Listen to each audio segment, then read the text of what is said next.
यात्रा करते हैं तो कुछ दिन पद यात्रा करने के बाद केदारनाथ जी भी उनकी जो है जितने भी श्रद्धालु होते हैं श्रद्धालुओं की आवाज़ सुन लेते हैं और उनकी मनोकामना पूरी कर देते हैं। अगर हम वैष्णो देवी भी जाते हैं तो वहाँ भी हम पद यात्रा करके जाते हैं और वैष्णो देवी जी माता रानी भी हमारी आवाज़ सुन लेती है। तो आज अरुणाचल प्रदेश से 2400 किलोमीटर अरुणाचल के वासियां पैदल चल करके यहाँ दिल्ली आए हैं, तो दिल्ली की सरकार पत्थर की भूत बनकर क्यों बैठे हुए हैं? बहुत हो गया हमारा रोना धोना, बहुत हो गया हमारा मिन्नतें करना, बहुत हो गया झोली फैलाकर भीख मांगना।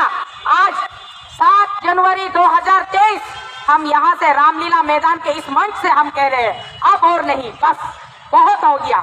अब हम और मिन्नतें नहीं मांगेंगे, अब हम और नहीं गिड़गिड़ाएंगे।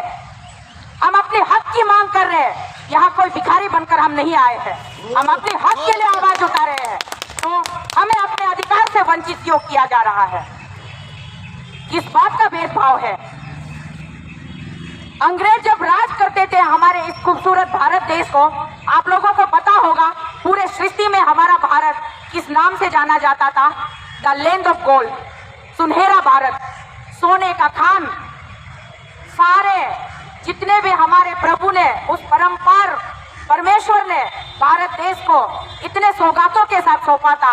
भारत देश में किसी चीज की कमी नहीं थी। हमारी भारत की सुंदरता को, हमारी भारत के जितने भी बहुमूल्य प्रॉपर्टी को लूट कर ले गए वो अंग्रेज।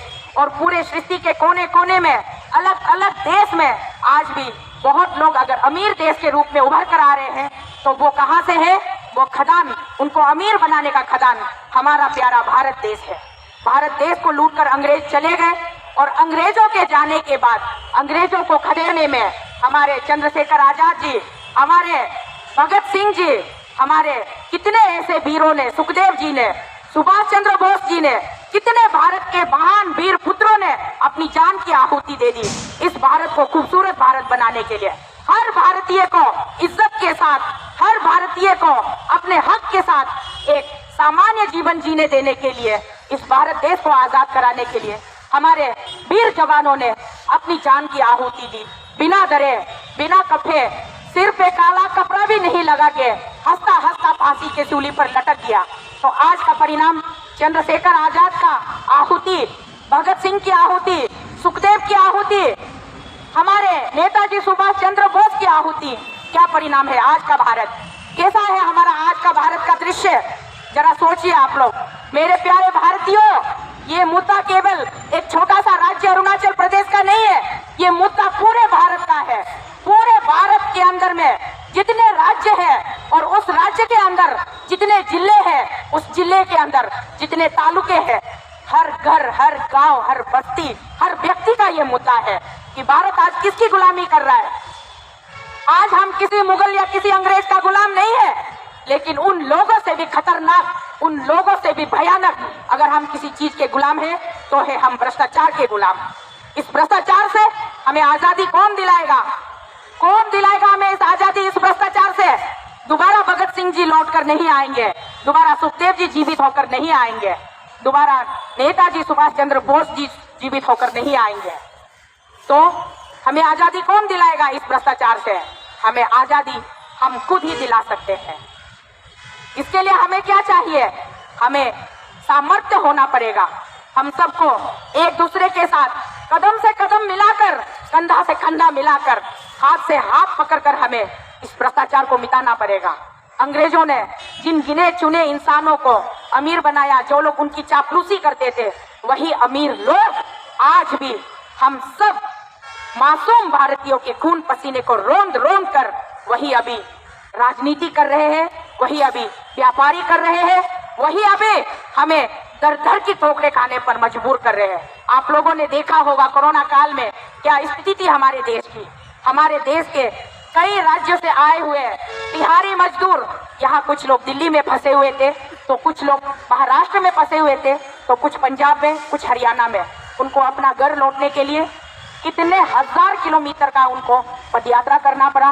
कोई साइकिल से गए, कोई रिक्शा से गए, और कितनों को अपनी जान गंवानी पड़ी। कहाँ है हमारा देश? हमारे देश के वो बड़े बड़े नेता जो बड़े बड़े वादे करते हैं, जो बड़े बड़े दावे करते हैं कि हम अपनी देश की सुरक्षा करते हैं, हम अपने देश के लिए 18-18, 19-19 करते हम बिना सोए, बिना खाए, बिना पिए हम काम करते हैं। केवल मीडिया में आकर के, बड़े बड़े टीवी स्क्रीन पर आकर के बड़े बड़े दावे करने से आप अच्छे नेता नहीं बनते हैं। अच्छे नेता वो बनते हैं जो बिना गिनाए, अपनी कार्य के बिना गिनती कराए एहसास दिलाते हैं, कार्य करके दिखाते हैं कि देखो मेरे भाइयों, मेरे मित्रों, मेरे माता पिताओं, मैं आपका बेटा हूँ, मैं आपकी बेटी हूँ, मैंने अपने देश के लिए, अपने देशवासियों के लिए, अपने लोगों के लिए ये कार्य किया है। कार्य का परिणाम दिखाते हैं, वो अच्छे नेता होते हैं। वो अच्छे नेता नहीं होते जो एसी कमरे के अंदर रहते हैं, कान में रुई तोप कर बैठते हैं, आंखों पर काला चश्मा पर्दा डालकर रखते हैं, उसके बाद जब भी टीवी मीडिया के सामने आते हैं तो बड़े बड़े सीना ठोक कर बड़े बड़े दावे करते हैं। आज हम सब भारतीयों को एकजुट होने की आवश्यकता है।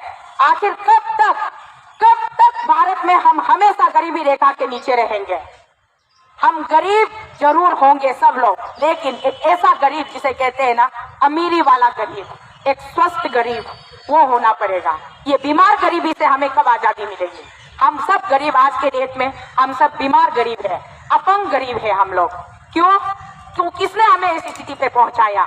उन लोगों ने पहुंचाया जिसको हमने भगवान का दर्जा देकर उनके तस्वीरों को अपने घर के वाल में चिपका के रखा।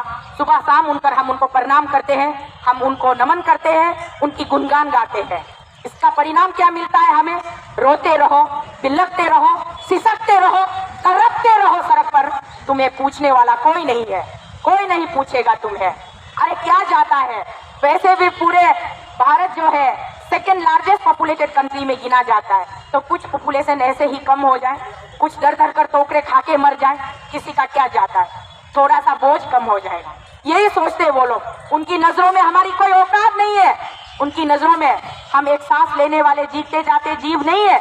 उनके नजरों में केवल हम जब चाहे हमें इस्तेमाल करें, जब चाहे, जब ये नेता लोग इलेक्शन का टाइम आता है तो वोट बैंक बनाने के चक्कर में, वोट मांगने के चक्कर में गरीब की झोपड़ी में भी जाएंगे, सिर झुकाएंगे, नील डाउन करेंगे, प्रणाम करेंगे, प्यारी प्यारी मीठी मीठी चिकनी चिकनी चुपड़ी चुपड़ी बातें करेंगे।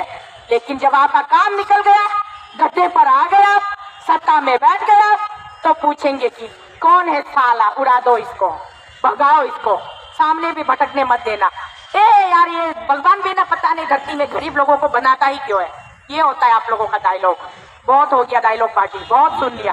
पूरे देश के जनता को जागने की जरूरत है। आज हमारी जनता, हम खुद ही बेवकूफी करते हैं, हम खुद ही बहुत जल्दी फंस जाते हैं, क्योंकि पूरा भारत देश का जनता जो है इतना मासूम जनता है कि कोई बड़ा इंसान यहाँ आ जाए, दो चिकनी चुपड़ी बातें कर दे तो हमारा मन जो है मोम की तरह पिघल जाता है कि यार इतने बड़े व्यक्ति ने मुझे इतना सम्मान दिया, इतना मान दिया, इतना प्यार दिया, तो मेरी क्या औकात है। आज तो मैं धन्य हो गई सोचकर। वो जो भी कहे, जहर भी खाने को कहे तो हंसी खुशी हम जहर भी खा लेते हैं। ये हमारे भारतीयों का मन होता है। तो हमें इस मासूमियत से अभी अंदर निकल कर आना होगा। इस मासूमियत के चादर को हमें उतार कर बाहर फेंकना होगा। हमें एक सशक्त इंसान बनना होगा, एक सभ्य समाज बनाने के लिए। आज पूरा भारत अगर इस जितने भी digital portal, digital channel, social media के यूट्यूब बोलिए, फेसबुक पेज बोलिए, इसके माध्यम से अगर किसी एक के भी घर में मेरी आवाज पहुंच रही हो तो जरा ध्यान से सुनिएगा। मैं भी एक इंसान हूँ, मैं एक भारतीय हूँ। मेरी पहचान है कि मैं एक भारतीय इंसान हूँ, मेरा जाति है, मैं इंसान हूँ, और मेरा धर्म है इंसानियत। ना कोई हिंदू, ना कोई मुस्लिम, ना कोई सिख, ना कोई ईसाई। बंद कीजिए ये नेता लोग हिंदू मुस्लिम का ये राजनीति खेलना, बंद कीजिए ये ऊंच नीच जाति का राजनीति खेलना, बंद कीजिए।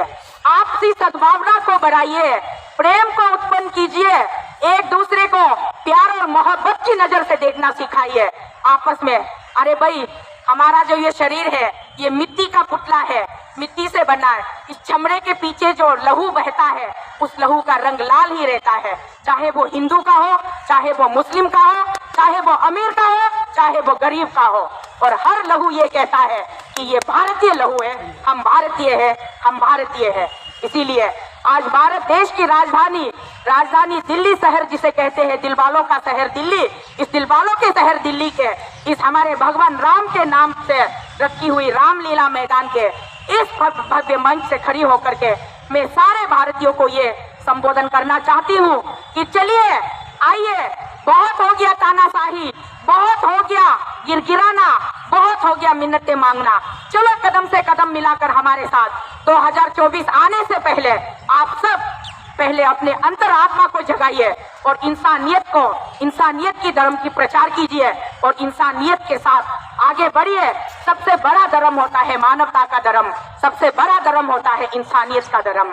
अगर हम सब जानते हैं जैसे सृष्टि में हमारी जन्म हुई है, वैसे ही मृत्यु भी हमारी अटल है।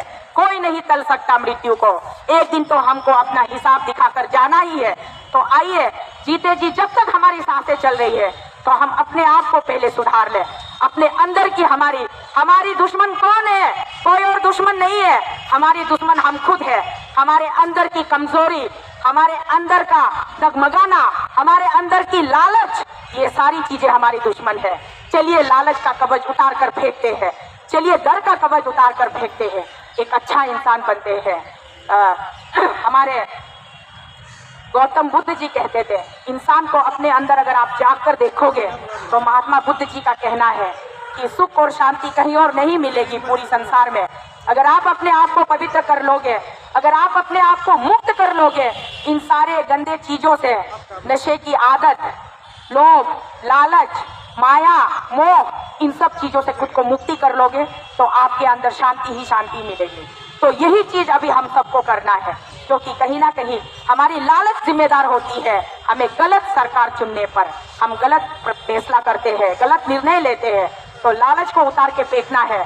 हमें डर को, खौफ को भगाना है। हम डर जाते हैं जहाँ पर बाहुबली हम पर हावी हो जाते हैं, तो बाहुबलियों के उनके बाहुबल, उनके ऐसे मसल्स देख करके, उनके ताकत देख करके, उनके कट्टे देख करके, उनका तलवार देख करके हम डगमगा जाते हैं, डर जाते हैं। तो हमें इस डर को बाहर निकाल के फेंकना है। हमें हमारे देश को आजाद कराना है, इस गुलामी से आजाद कराना है, भ्रष्टाचार नामक राक्षस की गुलामी से हमें आजाद कराना है। हमें हक से, अपने हक के लिए हमें हिम्मत के साथ आंखों में आंखें डाल करके हमें सवाल पूछने का हमारा हिम्मत होना पड़ेगा। अपने अधिकार के लिए हमें आवाज उठाने की हमारी दम होनी पड़ेगी, तब जाकर के हम एक भारत को खूबसूरत भारत बना सकेंगे। हमारे देश को, महान भारत देश को और भी अति उत्तम, महान और खूबसूरत भारत देश बना सकेंगे। उसके लिए सिर्फ दिल्ली राजधानी से सिर्फ अगर भारत सक्षम हो जाएगा तो पूरा भारत, संपूर्ण भारत महान नहीं बनेगा। उसके लिए हमें छोटे छोटे कस्बे से, छोटे छोटे गांव से, छोटे छोटे प्रदेशों से हमें उसका शुरुआत करना होगा। तो मैं आज अरुणाचल की बेटी आप सबसे निवेदन करती हूँ, चलिए हमारे मुहिम में हाथ लगाइए। आप लोग हमारे मुहिम में आप लोग साथ दीजिए।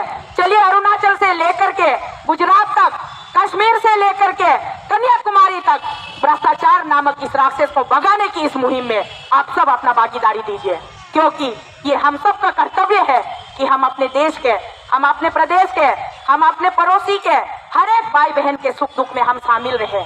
यही तो एक सोशल लाइफ होता है, इसी को कहते हैं सामाजिक जीवन।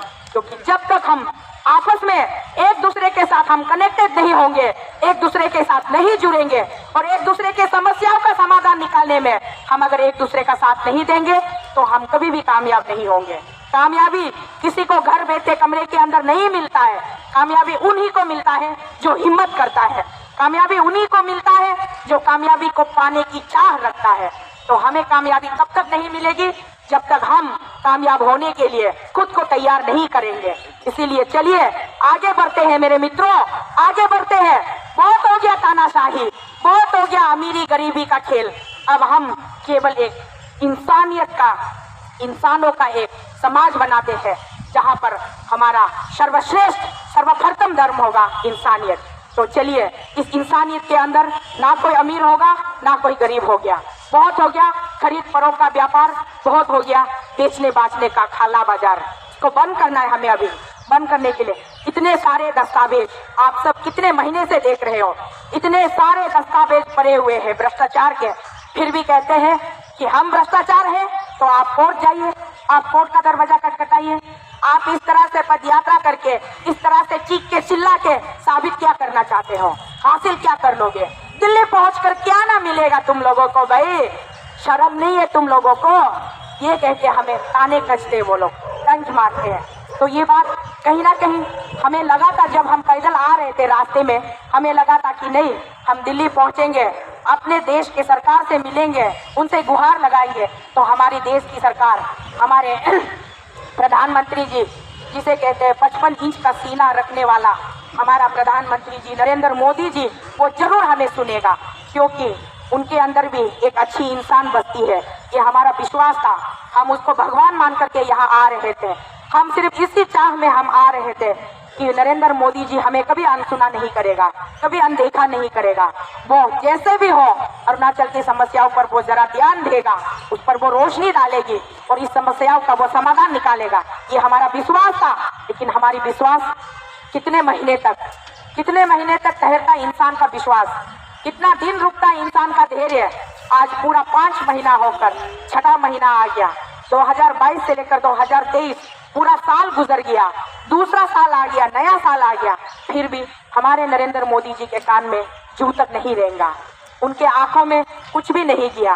वो कौन से ब्लैक होल के अंदर बैठे हुए हैं मुझे नहीं पता। मुझे लगा था कि वो भी इसी गैलेक्सी में होंगे, इसी सोलर सिस्टम में होंगे, इसी पृथ्वी में होंगे, लेकिन अभी तक ना उनके तरफ से एक भी आवाज नहीं, एक भी कारनामा नहीं, एक भी रेस्पॉन्स नहीं। तो इसका मतलब ये है कि उनका भी मानना ये है कि हमें लगा, जब वो लाल किले से खड़े होकर के इतने अच्छे अच्छे शब्दों का उच्चारण किया, उसने बोला कि हम भ्रष्टाचार के ऊपर 0 टॉलरेंस है, हम भ्रष्टाचार को, देश का मुहिम है, बीजेपी का नारा है, देश से भ्रष्टाचार को मिटाना है, किसी भी सूरत में भ्रष्टाचार को मिटाना है, एक अच्छा, एक भव्य समाज का निर्माण करना है। तो कहाँ गई वो वादे, कहाँ गई वो बड़ी बड़ी घोषणाएं, जहाँ पर कहते हैं महिला सुरक्षा हमारा सबसे अति उत्तम, हमारा वो प्रायोरिटी है, तो वो प्रायोरिटी कहाँ चली गई। यहाँ पर आज क्या है हाल, अरुणाचल प्रदेश जो कि चीन के बॉर्डर में है, भारत का सबसे कोना वाला हिस्सा, वहां से लोग चल करके यहाँ देश की राजधानी में दिल्ली में आपके पास पैदल आकर पहुंचे हैं और जंतर मंतर पर 3 महीने से डट कर बैठकर आपको अपनी व्यथाएं सुना रहे हैं, मिन्नतें कर रहे हैं, फिर आप बिल्कुल भी ओझल हो जाते हो। हमें अरुणाचल में, हमें दिल्ली में बैठे हुए चिल्लाते हुए रोते हुए देखकर आपने अनदेखा किया, अनसुना किया और आप आराम से अरुणाचल प्रदेश हवाई जहाज से उड़कर पहुंच जाते हो। वहां पे आप बड़े बड़े भाषण देकर आ जाते हो, पूरी इंडिया में आप घूम लेते हो, लेकिन अरुणाचल में ग्रास रूट लेवल में, ग्राउंड रियलिटी में क्या हो रहा है उससे आपको कोई फर्क नहीं पड़ता है।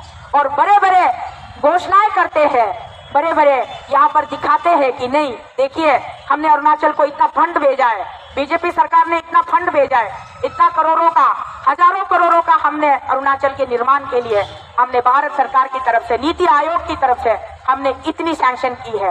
क्यों की है वो सैंक्शन? जब हम रो रो कर चिल्ला चिल्ला कर आपसे कह रहे हैं कि आपके सैंक्शन किए हुए पैसे चोरी हो रहे हैं, चोरी हो रहे हैं, पैसे गायब हो रहे हैं, काम कुछ नहीं हो रहा है, लेकिन आपको सुनाई नहीं देता। अब जाकर के मुझे लगता है चाहे कांग्रेस हो या बीजेपी, कोई भी हो दल, कोई किसी में कोई अंतर नहीं है, हर एक दल। हमें लगा था पिछले 40 साल से कांग्रेस ने लूट लूट कर अरुणाचल को बर्बाद किया है, अब देखती हूँ तो इसमें फर्क क्या है, दोनों पार्टियों में अंतर क्या है। बीजेपी वाले, कांग्रेस वाले वही चीज करते हैं, सेम चीज, चाइना बॉर्डर के नाम पर, भूटान बॉर्डर के नाम पर, म्यांमार बॉर्डर के नाम पर अरुणाचल को फंड सैंक्शन करते हैं और उस फंड का उपयोग वहाँ कैसा हो रहा है उससे उसको कोई मतलब नहीं है।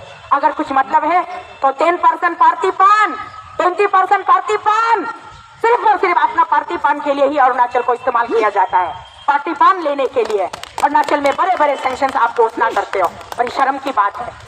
कब तक अरुणाचल के लोगों को बेवकूफ बना पाओगे? कब तक? आखिर कब तक? बेवकूफी का भी एक हद होता है, बड़ा से बड़ा बेवकूफी। अगर एक चीजों को आप 10 बार रिपीटेडली करोगे तो भी वो समझ जाएगा। और ये हमारे साथ तो अन्याय पे अन्याय, अन्याय पे अन्याय, इनजस्टिस पे इनजस्टिस हो रहा है। इस चीज को समझने के लिए, क्योंकि हमारा अरुणाचल अभी भी बहुत मासूम है, वहाँ पे ऐसे कई लोग हैं जो अभी भी यकीन रखते हैं जब भी कोई बड़ा नेता दिल्ली से होकर के आता है हम उनको भगवान का दर्जा देते हैं। हमारे लिए तो धरती का भगवान वही होता है। हम ये सोच लेते, ये मान लेते हैं कि अब ये हमारे पास आ गए हैं तो ये हमारा उद्धार करेगा, ये हमारा तारनहार बनेगा, लेकिन असलियत में ऐसा कुछ नहीं है। काला सच कुछ और है, पर्दे के पीछे दिखाने के लिए कुछ और असल में करने के लिए कुछ और। तो बहुत हो गया, इसलिए मैं अपनी भारत की जनता से अपील करती हूँ भैया जो रिक्शा चलाते हो आप दिन भर, जो आप दिन भर पान बनाकर बेचते हो, या फिर आप दिन भर झाड़ू पोछा लगाते हो, दिन भर आप रोटी सेक करके कमाते हो, उसमें से हम भारत की सरकार को, हम as a citizen of India, हम अपना टैक्स पे करते हैं कि नहीं करते हैं? उन्हीं टैक्सेस से, जितने टैक्स आप और हम पे करते हैं, जो गाड़ियां पकड़ते हैं वो रोड टैक्स देते हैं, जो बिजली इस्तेमाल करते हैं वो बिजली टैक्स देते हैं, जो पानी इस्तेमाल करते हैं वो पानी का टैक्स भरते हैं। सारे टैक्सेस को उठा करके आप योजनाएं बनाते हो, नीतियां बनाते हो, उसके बाद राज्य राज्य में आप डिस्ट्रीब्यूट करते हो उन्हीं पैसों से। आज अगर अरुणाचल प्रदेश में हजार हजार करोड़ों का घोटाला हो रहा है तो वो पैसा कोई आसमान से नहीं गिरा है, वो पैसा कोई जमीन से नहीं आया है, वो पैसा आप भारतीयों ने ही दिया है। आप भारतीयों का टैक्स का पैसा है, वो आप लोगों के टैक्स के पैसे से कलेक्ट हुआ फंड अरुणाचल में जाकर के गिने चुने लोगों के तिजोरी में बंद हो गया है, गिने चुने लोगों के तिजोरियों में खेद हो गया है। इसीलिए मैं भारत की जनता से, दिल्ली की जनता से, पूरे हमारे जितने भी राज्य है भारत देश में, सारे राज्यों के जनता से मैं अपील करती हूँ, आप हमें ये मत सोचिए कि ये समस्या, कल जो दो महाशय यहाँ आए थे बीजेपी मफलर टोपी लगाए, मुझे नाम नहीं पता उन लोगों का क्या नाम था, उन्होंने मुझे बोला कि ये तो उनकी अपनी समस्या है ना, वो अपने आप देख लें, हमारा क्या काम है। तभी मैंने उनसे पूछा कि क्यों भाई साहब, अरुणाचल क्या भारत का हिस्सा नहीं है? अगर अरुणाचल भारत का हिस्सा है, आप मानते हो और आप समझते हो, तो आप अपने आप को भारत भाषी समझते हो, तो आपका पे किया हुआ टैक्स का पैसा अरुणाचल जाता है कि नहीं जाता है? जाता है ना। जितने आप लोग मीडिया कर्मी आज हमारे बीच में 3 4 5 मीडिया कर्मी जो बैठे हैं, आप लोग जो दिन भर में मेहनत करके 500 रुपये कमाते हो, 50 रुपये आप लोग टैक्स भरते हो कि नहीं भरते हो? भरते हैं ना। तो वो टैक्स का पैसा कहाँ जाता है? जैसे अरुणाचल जाता है वैसे गुजरात भी तो जाता है। तो हमें हक है कि नहीं है हमारे टैक्स के पैसे कहाँ गायब हो रहे हैं पूछने का? क्योंकि ये हमारा हक है, हमारा पैसा है। हम अपने पैसों का हिसाब मांग रहे हैं सरकार से। सरकार के खजाने में जो भी कोई मुख्यमंत्री, चाहे वो प्रधानमंत्री ही क्यों ना हो, चाहे वो कोई भी विभाग का मंत्री हो, वो अपने घर से पैसा लेकर नहीं आता है जनता को बांटने के लिए। उनके खजाने में, आपको पता होगा, प्रधानमंत्री आवास जो बना है वो जनता के पैसों से बना है।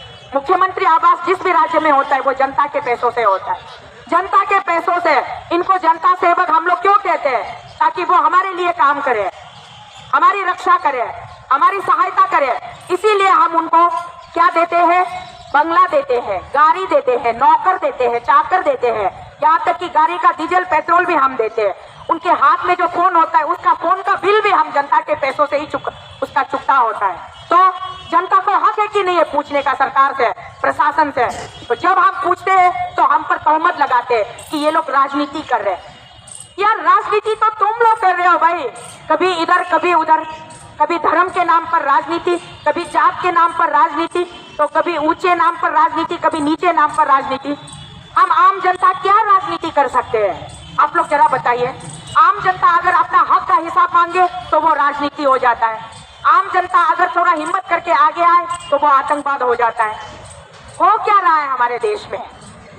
किस दिशा जा रहा है भारत देश? आज आप सबको, हम सबको समझने की जरूरत है, रियलाइज करने की जरूरत है। इसीलिए ज्यादा यहाँ पे रोते रोते मैं थक चुकी हूँ, मिन्नतें करते करते थक चुकी हूँ। अब मैंने अपने आप से वादा किया, कह दिया कि अब और नहीं, अब बस हो गया। और कितना मिन्नतें करूंगी, और कितना गिराऊंगी? मैं गिरा के थक चुकी हूँ। अपने ही हक की जीवन के लिए, अपने ही हक के फैसिलिटीज के लिए मैं गिरा के थक चुकी हूँ। और आपसे भी गुजारिश है, अब गिराना बंद कीजिए, अब जनता पावर दिखाइए। आप लोगों का समय आ रहा है। हमारे पास में सबसे बड़ा शास्त्र है, पूरे 5 साल में एक बार आता है, हमारा अंगूठा का शास्त्र। ये शस्त्र बहुत बड़े तलवार से भी बड़ा है। ये शस्त्र AK-47, AK-52 बंदूक से भी बड़ा है। ये शस्त्र मिसाइल से भी बड़ा है। ये बहुत बड़ा शस्त्र है। इस शस्त्र का हमें दुरुपयोग नहीं, सही उपयोग करना है। हमें सही उपयोग करना है। अभी बहुत हो गया।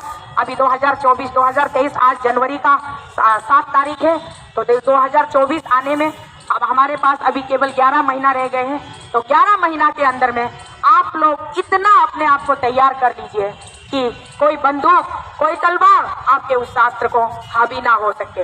बस ये मत सोचिए क्या है। और बहुत सारे पढ़े लिखे लोग होते हैं जिसे कहते हैं ना द इलाइट ग्रुप, और इनकी भाषा में बोले तो the corporate group. Corporate group समझते हैं ना? कॉर्पोरेट के तो खाने के तरीके भी अलग होते हैं, पहनने के तरीके भी अलग होते हैं, उनकी भाषा भी बहुत अलग होती है। वो आधा अंग्रेजी आधा हिंदी में ज्यादा जीते हैं वो लोग। तो ये कॉर्पोरेट ग्रुप वाले कहते हैं कि sorry, we have no time for this useless voting. No, we are not here to stand in the queue. So we will not able to stand in the line. This is not our job. What to do with the election? Ridiculous. ये है corporate group का सोच। और जो पढ़े लिखे group होते हैं उनका कहना है, अरे मैं इतना पढ़ा लिखा हूँ, मैं इतना ग्रेजुएटेड हूँ, मुझे क्या लेना देना राजनीति से, मुझे तो बस यूपीएससी देना है, एपीसीएस देना है, नौकरी मिल जाए, अच्छी सैलरी हो जाए, अच्छा सरकारी बंगला मिल जाए, मेरा अपना तो लाइफ सेट है, मारो गोली छोड़ो, किसको बनाना है, कौन बनता है छोड़ो। इन सोच को आप लोगों को बदलना पड़ेगा। और उसके बाद हमारे जो बिलो पॉवर्टी लाइन के नीचे बीपीएल के लोग रहते हैं उनका सोचना है, अरे यार आज दिन भर कमर तोड़ तोड़ के हम लाइन पे खड़े रहेंगे तो क्या खाली खड़े रहेंगे? जब गलाव सूख गया भाई, ठंडा पिलाओ, देसी पिलाओ, विदेशी पिलाओ, कुछ भी पिलाओ, कुछ तो खिलाओ, तब ना जाके हम वोट करेंगे। कि क्या सोचे भाई? इस सोच के साथ हम कब तक जिएंगे?